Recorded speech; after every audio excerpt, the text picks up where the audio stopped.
On the night the Ceiling clan fell, fire consumed the valley, and masked shadows moved between the trees like executioners. A red-haired woman shoved a small boy into the hollow of an ancient tree, her hands shaking, her eyes desperate. Kazuki, stay silent. No matter what you hear, do not move.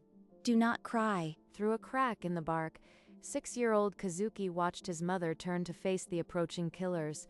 He clamped both hands over his mouth. A blade rose in the firelight, and his mother fell without a sound, shielding the tree for one final second. Inside the dark hollow, a spiral mark on Kazuki's belly began to glow. He bit his lip until it bled, refusing to make a noise. When dawn came, the fire had died, the killers were gone, and the boy crawled out into a world of ash. He stood among the smoking ruins, a tiny figure in a vast graveyard, the spiral on his stomach still pulsing with ghostly heat. His small hands curled into fists. The tears stopped. Something in his chest cracked and reformed into unbreakable resolve. The last heir of the Ceiling clan turned his back on the ruins and walked into the charcoal forest, carrying a secret the world would kill to possess. 11 years later, a 17-year-old with dyed black hair and hollow emerald eyes drifted through a border market, his true lineage buried beneath bandages and lies. Hand over the pack, boy. Don't make us ask twice. I don't have anything worth bleeding over. But when the bandits lunged, Kazuki's fingers snapped into a one-handed seal sequence that had not been seen above ground for a decade. Red chakra chains shot from his palm, piercing each attacker. Their jutsu fizzled, their bodies hit the dirt, helpless. In the scramble, a stray blade caught his side. He stumbled out of the alley, one hand pressed to the wound, the other guarding his bandaged stomach. Not the seal. They can't see it. Not here. He collapsed in a shadowed alley, blood pooling beneath him. Through torn bandages, the spiral mark glimmered like a curse, refusing to die. His vision blurred, then blackened. The last thing he heard was slow footsteps approaching through the dust. The footsteps stopped right beside him, and a shadow fell across his face. A young medic with dark blue hair knelt beside him, her hands already glowing with healing chakra. Don't try to move. I've got you. When he opened his eyes, he was on a clean cot, fresh bandages wound around his middle. Instinctively, his hand flattened over his stomach. You can stay here until you are back on your feet. No one will bother you. He followed her through quiet streets lined with cherry trees, every sense alert. But the village only offered calm. He saw children chasing a dog, a father laughing. For a moment, the iron cage around his heart loosened. Then a wrinkled bounty poster flapping in the breeze caught his eye. The sketch was rough, but the hair color was damning. You look pale. Is your wound hurting? It's nothing. Just remembering something. He stood beneath a cherry tree as the sun sank, fingers pressed over the hidden spiral. Maybe, just maybe, this time he could stop running. In the Kage's dim chamber, a scroll arrived by Midnight Hawk. Its seal bore the mark of all 5 villages. So the red-haired boy survived. He's hiding in this very village. Capture him quietly. No mistakes. Outside the door, Mio pressed her palm against her mouth. Her pulse hammered. She saw again the faint red roots beneath his dye. The black dye couldn't hide it. It's really him. And my father will hand him over. She ran through the twilight streets, found Kazu standing alone under the cherry tree, and grabbed his arm. We have to go. Now. My father is the Kage. He knows who you are. They're coming. What? How? No time to explain. Trust me. Please. We have to reach the forest. He stared at her for one heartbeat, then his jaw set. Together they sprinted through the back alleys toward the forest gate. Behind them, alarm bells split the night. Torches flared to life, and shadows poured from the guard posts like hounds released. Far behind, the tracker uncapped a chakra-sensing compass. The needle swung wildly, then steadied northeast. They have a sensor. Mio, get down. He slapped sealing tags onto 3 trees, channeling crude chakra imprints into the bark. The decoys would buy them minutes, not hours. The decoys drew off the nearest squad. Kazu dragged Mio through an icy stream, their scent washed away. By moon high, they collapsed in a hollow. Mio peeled back his tunic. The old wound had split again, bleeding freely. That mark on your stomach, it glowed, didn't it? What is it? A curse mark. Nothing more. Before she could press, a twig snapped uphill. They froze. The tracker's compass whirred again, closer than before. Kazu slapped a ceiling barrier across the narrow path, the air shimmering with red kanji. Then they were running again. At a naked cliff face, they squeezed into a vertical crevice, barely breathing. The tracker passed within arm's reach, then vanished into the dark. In a granite hollow, they lit a tiny fire. Mio passed him dried fish, her hands remarkably steady. You need to eat. You lost a lot of blood. He stared into the flames, and for a moment he wasn't in this forest, but in another one, burning. When I was 6, I hid inside a tree trunk. They killed my family right in front of me. Mio's eyes glistened. She shifted closer, her shoulder brushing his. You don't have to carry this alone. Not anymore. You don't understand. I can still hear them screaming.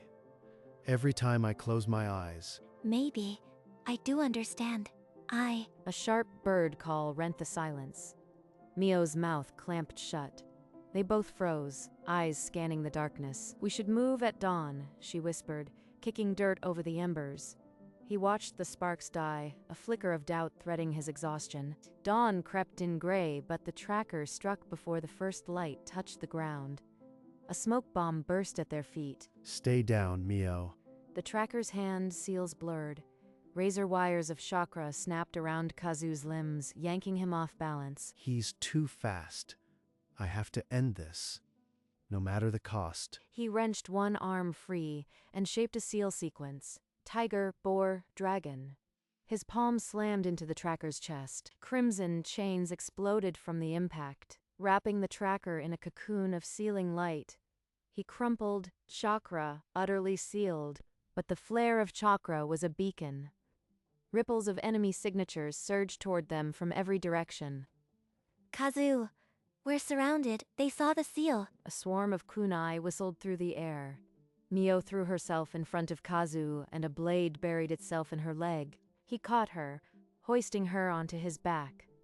Behind them, the forest erupted with dozens of torches and the shouts of closing hunters. Branches slashed his face as he crashed through the underbrush, Mio growing heavier with each step. The shouts behind them grew closer.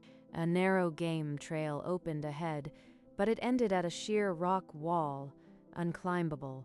He lowered her gently, her blood soaking the moss. Her face was chalk white, her pulse a thread. Kazu, leave me. You can still run? I am not leaving you. Not again. I won't watch someone else die for me. The trees erupted with masked shinobi, their weapons already drawn. They fanned out into a crescent, sealing every exit. Stay back. I'll seal every last one of you if you take one more step. An enemy captain's laugh echoed from the trees, a promise that they wanted him alive, but not unharmed. He planted himself squarely in front of Mio, the glow of his seal bleeding through the bandages. The circle tightened. Night swallowed the last of the light. A blade whistled down toward Kazu's neck, but Mio's gasp split the air, and light erupted from her throat. An intricate seal bloomed across her skin, white gold, ancient, and utterly alive. Kazu stared.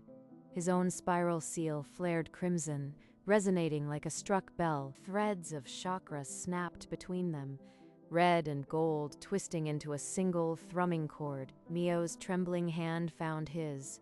The moment their fingers locked, the world broke. A ring of red gold energy detonated outward, lifting every soldier off their feet and hurling them into the trees. One by one, the masked shinobi crumpled to the ground. Their chakra snuffed out like candles in a storm. The clearing fell silent. Only the ragged sound of two exhausted breaths remained. He pulled her upright, her seal still spilling ghostly light, his own fading. Together, they stumbled into the black forest, leaving behind a field of unconscious bodies and a crater visible from the sky. My family. We were made to support yours. For 200 years, our clan waited for the sealing clan heir. So you are the reason my seal surged back there. One touch, and I became a weapon. We were never supposed to activate it. If the Kages learn what we can do together, they'll use us like tools. In a distant council chamber, the 5 cages received a crystal projection of the crater. The dual seals blazed like twin suns. The sealing support clan lives. Both heirs are together. Another Kage leaned forward, voice dripping with greed. Then the plan can proceed. Priority 1, capture. The amplified duo. A system alert blazed across all 5 villages. Bounty upgrade. Amplified duo. Live capture only. They'll never stop hunting us. We have no village, no allies, nowhere safe. Then we don't stop running, but we do it together. Days later, a storm hammered the peaks. Through sheets of rain, a crushing chakra pressure rolled down the slope, freezing their breath. A figure wreathed in blue lightning stepped into their path. Surrender, children. This chase is over. Kazu lunged, but a flick of the commander's wrist sent him crashing into the rock. Bones groaned. Mio dragged herself to him, pressing her palm between his shoulder blades. Her neck seal burst to life. His spiral flared crimson. Massive sealing chains erupted, lashing through the rain like living serpents. The commander roared, lightning arcing, but the chains crushed his chakra. He crumpled, finally still. The light died from Mio's seal. A web of cracks split across the white gold mark, and blood trickled from her nose. Mio, stay with me. He reached for her chakra signature and found only a sputtering, fading ember. Cursing, he gathered her into his arms and plunged into the storm, the shouts of more hunters closing behind. The marsh swallowed his footsteps. Mio's body was a dead weight, but the hunters behind were heavier. If I leave her, they might let her live. They only want the sealing clan heir. But then he saw his mother again, pushing him into the tree. Her voice cut through the years. Live, Kazuki. Live for our clan. What's the point of surviving if I abandon everyone I care about? I won't let her die. He found a gap behind a frozen waterfall, a forgotten shrine carved into the mountain. He laid her on a bed of leaves, lit a small fire, and peeled back her bloody pant leg. The healing balm was nearly empty. He spread it thin, praying it would hold. I won't leave you. We're all each other has now. He leaned against the wall, knife in hand, and didn't sleep.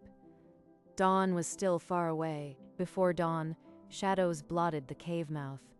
Dozens of chakra signatures pulsed outside like a heartbeat. Stay here. I'll buy you time. Number, if you go, I go. He stared at her for a heartbeat, then nodded, hoisting her arm over his shoulder. Together they stumbled into the gray light. Outside, an army stared back. Akage's voice rolled across the clearing. This is your last chance. Surrender. We refuse. Mio pressed her palm against his. The cracked seal on her neck ignited, his spiral roaring in answer. He began an ancient incantation, words no one had spoken above ground in 200 years. She echoed every syllable. A giant sealing circle carved itself into the sky, thousand-fold glyphs spinning like a mandala of fire and gold. But the array demanded a price they didn't have. Kazu's veins turned black, Mio's legs buckled. The circle trembled. The array descended, red and gold light pulsing like a dying sun. But instead of targeting the shinobi, it latched onto Kazu and Mio, yanking their chakra like a hungry beast. Kazu screamed. Mio crumpled, her damaged seal splintering further, white gold light flickering like a dying candle. The soldiers stumbled, partially sealed, but the array was an unstable maelstrom threatening to swallow everyone. Then 5 thunderous columns of light struck the ground. The 5 Kages stepped out of nowhere, hands raised toward the chaos. Thank you for activating it. We've been waiting. In unison, they channeled the array's fury into a containment seal. Crimson and gold chains snapped around the prisoners. The array dissolved. They collapsed, barely breathing, bound in chakra-forged manacles that ate the last of their strength. You planned this. The sealing clan was always meant to be a tool. And now, with the support, We can seal even the tailed beasts. They were dragged deep beneath the Kage's fortress, chained to cold stone pillars in a chamber lit only by seal fire. You deserve to know why your clans were slaughtered, why every village has hunted you for 200 years. He spoke of an ancient pact. The 5 villages, in secret, bred the sealing clan to be a weapon against the tailed beasts. But your ancestors grew too powerful. They began to think they were more than tools, so we created the support clan to control your sealing arts. The support clan refused their role. They scattered, and the villages responded by massacring the sealing clan, hoping to break the bloodline. Yet here you both are, the last heirs of both clans. Together, your amplified array can seal any beast. The 5 villages will finally have absolute control. You killed my family too? My whole clan? A necessary sacrifice. The ritual will ensure no village can ever threaten us. We won't do it. We won't be your tools. You don't have a choice. The ritual begins at the next full moon. Rest while you can. Alone in the dark, Mio closed her eyes and reached inward. Beneath the splinters of her cracked seal, something deeper stirred. Kazu, there's another layer. A failsafe my ancestors hid. It's never been used. If we activate it with the intent to protect, not to dominate, the ritual's target will reverse. We can seal them instead. We can seal them? But at what cost? It might break my seal permanently, or worse, but it's our only chance. Kazu reached through the chains and closed his fingers around hers. The spiral and the shattered seal hummed in answer. Then we take it. One shot. No hesitation. In the remaining days, they practiced in secret. Tiny pulses of chakra, half-formed seals sinking their intent without alerting the guards. When the night of the full moon arrived, guards dragged them from the cell and marched them toward the ancient ritual grounds. Remember, we only get one shot. The ritual circle blazed beneath the full moon, ripping chakra from their seals like thread from a wound. The 5 Kages chanted ancient words of domination, weaving the drained chakra into binding chains. At the peak, Kazu and Mio locked eyes. A nod passed between them, almost imperceptible. Mio released the failsafe. Her shattered seal bloomed into a giant flower of white gold light. Kazu channeled everything into her. The chakra flow reversed like a river changing course. The sealing chains snapped backward, wrapping around the Kages. They screamed as their chakra was sealed. The temple groaned and crumbled. Kazu shattered his chains and caught Mio as she collapsed. Her seal shattered completely. Fragments of light drifted from her skin like dying embers. He ran through collapsing corridors, stone crashing around, carrying her toward the distant moonlight. They burst outside just as the entire ritual site collapsed into a smoking crater behind them. He carried her through the night, higher into the crags, until a narrow cave mouth appeared, hidden by rock and shadow. Inside, he laid her on a bed of dried leaves. Her breathing was shallow, her neck now bare of any mark but faint scars. There's still a spark. Something deep inside. It's not completely gone. He pushed his own chakra into her, trying to nourish the ember, but it refused to grow. The spark only flickered. Kazu, we did it. We're free. We'll find a way to fix this, I promise. When she slept, he carved a crude map into the cave wall, marking the lost places where old sealing knowledge might still be hidden. The land of whirlpools, the spiral shrine. Somewhere there must be a way. He sat against the wall, watching the faint rise and fall of her chest, a new vow hardening in his heart. One evening, they sat at the cave mouth, watching the sun bleed amber and rose into the horizon. I used to dream of a normal life.